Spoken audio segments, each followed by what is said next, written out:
chapter in summarized way so that you all can understand in less time. Okay, first of all, you have to know about the author Walter Braden Jack, Finn, October 2nd, 1911, and went forever November 14, 1995. He was an American author. His best known works are science fiction and thrillers, including The Body Snatchers and Time and Again. The Third Level by Jack Finney is an engrossing story set in the 1950s. The story is studded with numerous undertones of irony. It takes you back in time. It was a world when people had not seen two of the bloodiest wars in the history of mankind. The story brings to light the fact that figments of someone's imagination can be used for shying away from reality, which in all fairness in has enough. My dear, you can read the screen also. On the screen texts are available and you can read also. You can pause the video. After that you can understand each and everything. Okay, if you are not able to understand, once again you have to do same. Now you have to know about summary of the chapter. The third level is the story of Charlie, who is an ordinary 31 years old fellow from New York. Now you know very well he was from New York, and if I'm talking about age, then age was 31. He recounts a curious incident which took place in the third level of Grand Central Station. Charlie says nobody, including his psychiatrist friend, you know, psychiatrist, that means you can say doctor of psycho. Okay. Fred is ready to believe that such an incident could have happened because everybody, even Charlie, known that the third level is Grand Central Station does not exist. Charlie's psychiatrist said that Charlie was always looking for an exit to escape from the burden of monotony of city life. Everyone except Charlie agreed with this explanation. Remembering that particular night during summer, the narrator says he was in a hurry to rush back home to his wife, Louisa. Louisa, you have to keep in your mind, his wife's name was Louisa. He had been working late, and in order to reach home quickly, he decided to take a subway from Grand Central Station as it was faster than a bus. Having found no train from the first level of the station, Charlie went down to the second level. As he was climbing down the stairs, Charlie walked into an arched doorway and got lost. Now both are separate. Charlie says it is easy to get lost in Grand Central Station because the doorways, stairs and corridors always lead him to unexpected destination. Charlie, all alone, continued to walk down the corridor which seemed to take him downwards until he arrived on the third level at Grand Central Station. At first, the third level seemed similar to the second level. However, soon Charlie noticed that room was smaller. There were fewer ticket windows and 10 gates, and information both in the center was made of wood and quite innocent looking. There was a man inside the booth who wore a green eye shade and long black sleeve protector. You have to keep in mind dress, green eye shade and long black sleeve protectors. Charlie also noticed the light were comparatively dimmer on the third level. When he saw the open flames gas lights, he knew why. Slowly, Charlie started to notice other things happening around him.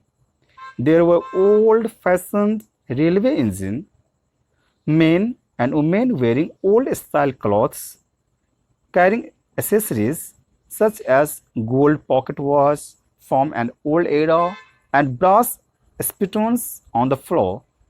In order to make sure that what he was seeing was real, Charlie checked the World, a newspaper which had gone out of print years ago.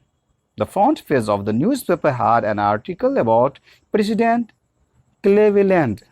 It was published in June 11, 1894. Charlie realized that he and his wife could travel anywhere from the third level of Grand Central Station.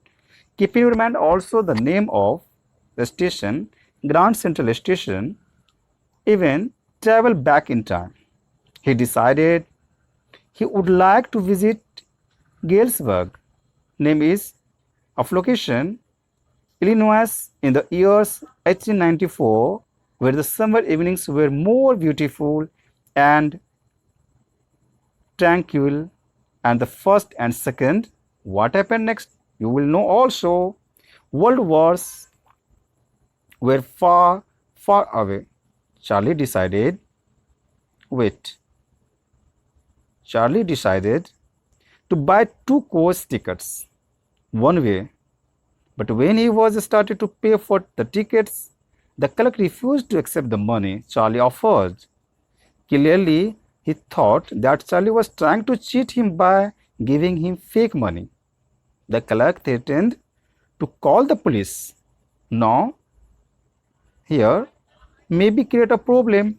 Charlie did not want to get caught by police, neither from the past nor from the present. It's very simple to understand also. No one can, no one will try, no one will want to get caught by police. Charlie understood that the clerk would only accept money that was relevant in that time. Okay, that means you can say here is understanding problem. That night Charlie left only to return the next day with little less than $200 in old style bills. But he could not find the same corridor which led him to the third level of Grand Central Station. Charlie tried again and again but failed to find it on each attempt, so he stopped. Meanwhile, his friend Sam Venner had disappeared. Nobody knew where he was, but Charlie felt that Sam was in Galesburg. In the year 1894, Charlie went to a school there, and it was him who told Sam about the peaceful life at Galesburg. One night,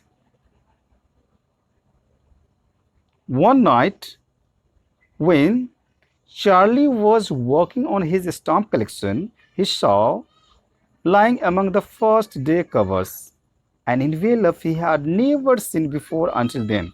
It was addressed to his grandfather at his Galesburg house. The postmark showed the daily as July 1884. It had been left unopened until Charlie opened it that night. Now it's very clear. Envelope opened by Charlie. Okay. It was a letter from Sam, who assured Charlie and Louisa that the third level was real. He urged them to keep looking for it and to visit him in Galesburg in 1894. This letter compelled Charlie, and now Louisa to continue their search of the corridor that would lead them to the third level. Before leaving, Sam had bought enough old style currency to help him start a new business in Old Galesburg. Charlie noted that Sam could not have gone back to doing what he did in Newark. Sam was Charlie's psychiatrist. Psychi- psychiatrist. Psychiatrist I have told about doctor of psycho. That means you can say member of department psychologist. Okay, मनोचिकित्सक. Okay, hope you are able to understand because I have shown the text on the screen also. Okay, thank you so much.